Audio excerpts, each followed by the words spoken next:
Now, somebody with better legalese than me, let me know.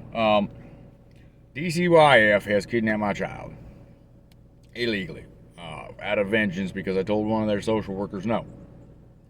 After the 10th case up, getting dismissed by themselves because they called themselves to report to themselves that I'm a single dad, and that is a crime here in Washington apparently.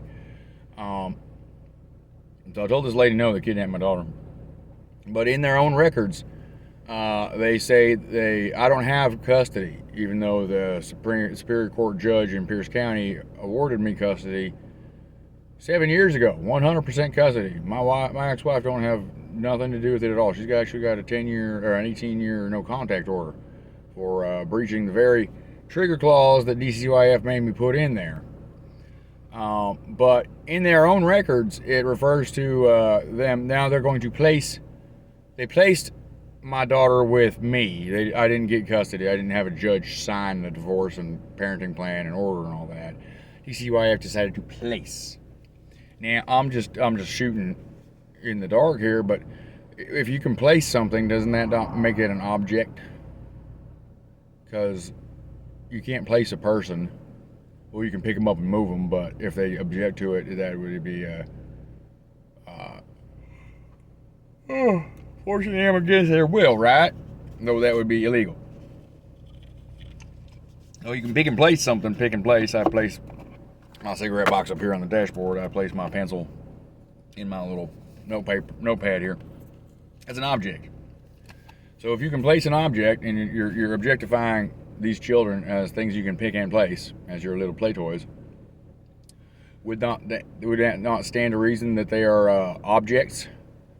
I mean, objects can be possessed by one thing or another, and when you take out of custody, they say it's custody, and a custodian, that is also a possessive verb of ownership. Now I'm shooting it here at well, pretty much fish in a barrel, but you know, if you can place somebody for money and you're taking an object, you're taking somebody else's object without legal course and selling it or paying somebody to take it, would that not be a trade of some sort? Is a trade of trading human lives, treating humans as objects, and trading their lives for money or bartering, or that seems awful familiar to the slave trade, and I would venture to say it's exactly the same. So I think I'm gonna have to file writ of chattel against DCYF up here in Snohomish County because I can't get nothing. I tried to do a motion to dismiss up here in Superior Court ex parte, and they're like, well, you got to get on civil court calendar. There's not a whole lot we can do on ex parte. Well, that's progress. At least. Oh, man, I'm tired. I've been up researching real late. I got a court here, and for the stupid house thing here in about 20 minutes. But I'm wondering, how do I get my kid back? I mean, there's no law in Washington State under this RCW 13.34. There's no clause to get your child back. It's just 120 laws and reasons and line items of how to kidnap a child and launder federal funds to do it. There's nothing on how to help a child or what to do with the child when you're helping them. It's just we need our line item budget from the federal government, and we're gonna get it no matter what, because they need a pizza party and probably an insulin shot after that pizza party. But and where's the civil rights lawyers? What the hell, man? Like, this is a monocultural entity that is go look at him. Go walk into the office. There ain't no straight white dudes in there, and there definitely ain't no single dads in this entire system at all. And I've got the full weight, pardon the pun, which is a lot, of their entire department and the state bearing down on me, fighting me up, down, left, and right. They've got the sheriff running their mercenary freaking enforcement runs, the knee-breaking thugs.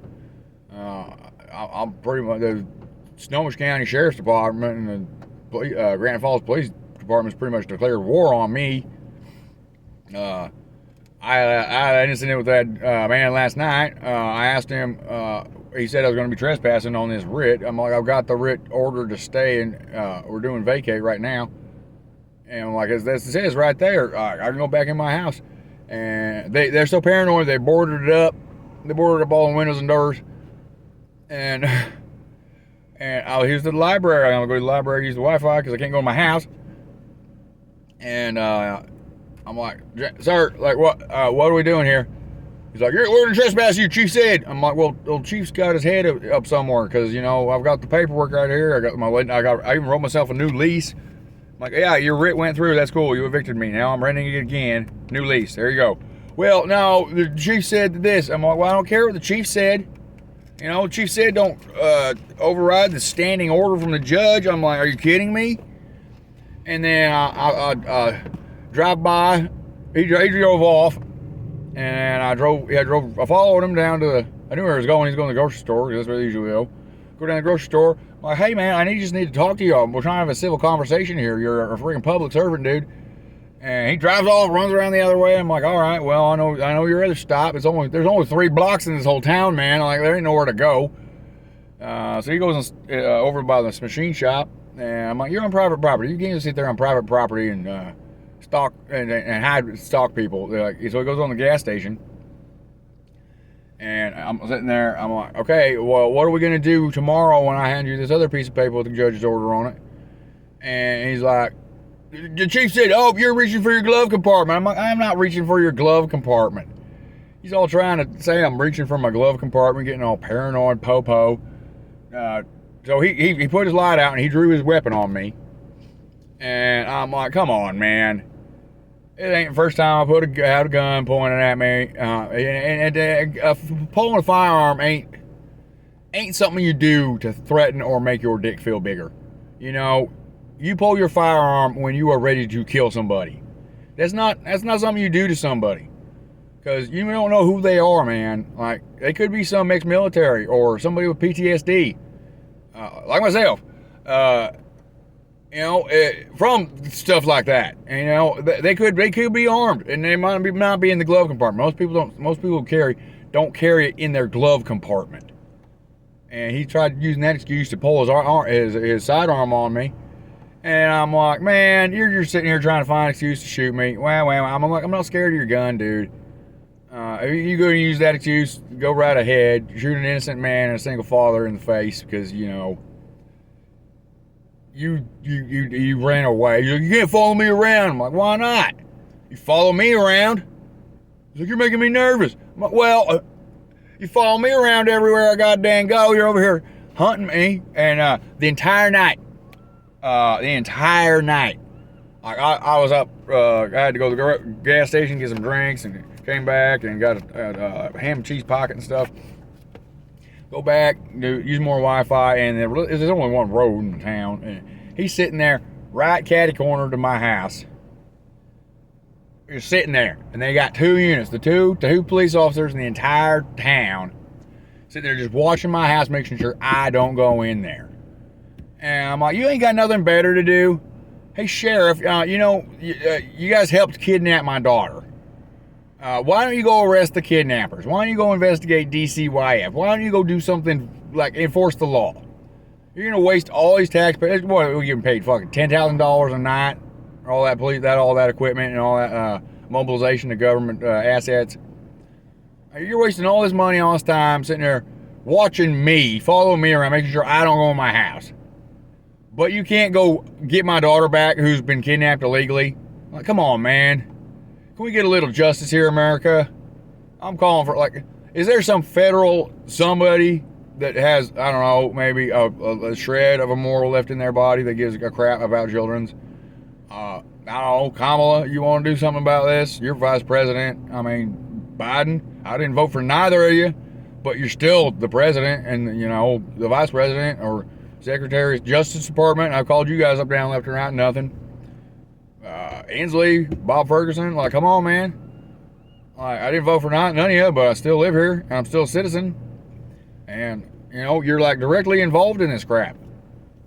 The judge in charge of my dependency case was directly appointed by Judge Inslee, or I want to say Emperor, but Governor Inslee. And old Bobby Ferguson, man, his office is directly involved in this. I've called that place the Government Enforcement, Civil Rights Division, Fraud Division. I've called it up, down, left, and right. And I just filed another one with them because they're saying now they're suing the state for DCYF fraud. Wouldn't you know? And I'm like, I got to get on that because this federal one's going real slow. They haven't responded to that at all. And I really need some. My daughter's being abused, and the only time she's ever been abused in her entire life is because of DCYF. The only time she's ever been hurt, the only time she's ever been hit, the only time she's ever been brainwashed, colluded, told to cognitively dissonantly brainwashed into a cult. I've never told her anything that is not true. You can't keep two dissimilar thoughts contradicting themselves in your head at the same time, or you go bonko. And that's what they're trying to do. When they kidnapped her, they didn't tell her why. And the whole time she was, she didn't get to talk to me for that 5 weeks that DCYF contempted their own court order of visits. They didn't let me have visits, and they said it was a clerical error. For 5 weeks straight, despite me screaming at them every single bloody day, hey, where's my visit? Where's my visit? Where's my visit? Oh, we can't find a contractor to do it. We can't find a contractor to do it. Well, that's horse crap. You can't find one person to sit on a Zoom call. Give me a break. And, yeah, it's just cover up after cover up after cover up, and I can't get out of the stupid kangaroo court.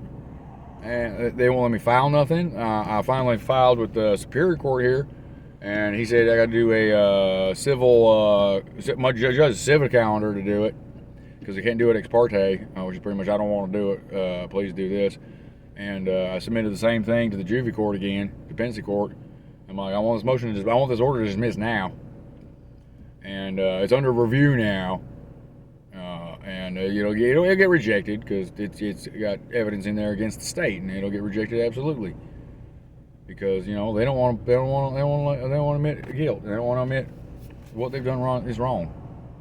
But I'm still here. I'm going to go into this building here in about 10 minutes here, and then we'll catch you on the flip side. Thank you, y'all, and thank you for the new subscribers. I think I got 11 now.